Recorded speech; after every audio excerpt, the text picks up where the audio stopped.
ATM मधून पैसे काढले आणि लगेच मनात आलं, अरे सुट्टे पैसे कुठून आणायचे आता. 500-200च्या नोटा हातात, समोर दुकानदार आणि प्रश्न एकच, सुट्टे आहेत का. असं तुमच्यासोबत किती वेळा झालंय. पण आता ही अडचण लवकर संपणार आहे.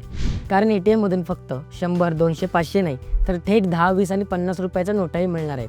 हो, सरकार हायब्रिड ATM नावाचा एक नवा प्रयोग करत आहे. आजच्या घडीला डिजिटल पेमेंट वाढले, पण चहा, भाजी, रिक्षा, बस तिकीट या छोट्या गोष्टींसाठी रोख आणि सुट्टे पैसे अजूनही गरजेचे आहेत. आतापर्यंत ATM मधून 100 रुपयांखालील नोटा मिळत नव्हत्या, म्हणून सुट्ट्यांचा मोठा प्रश्न निर्माण होत होता.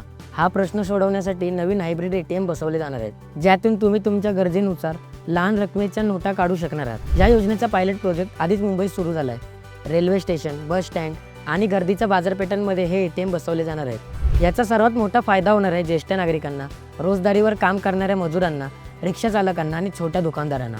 आणि हो, लहान नोटाचा तुटवडा होऊ नये म्हणून RBI देखील 10, 20 आणि 50 रुपयांच्या नोटांची छपाई वाढवण्याच्या तयारीत आहे. म्हणजे पुढच्या वेळी सुट्टे नाही हे वाक्य ऐकण्याची वेळच येणार नाही. तुमच्या भागात असा ATM आला तर सर्वात आधी कुणाला सांगा, कमेंटमध्ये नक्की सांगा. व्हिडिओ आवडल्यास लाईक करा, शेअर करा आणि हो, महामनी सोशलला फॉलो करायला विसरू नका.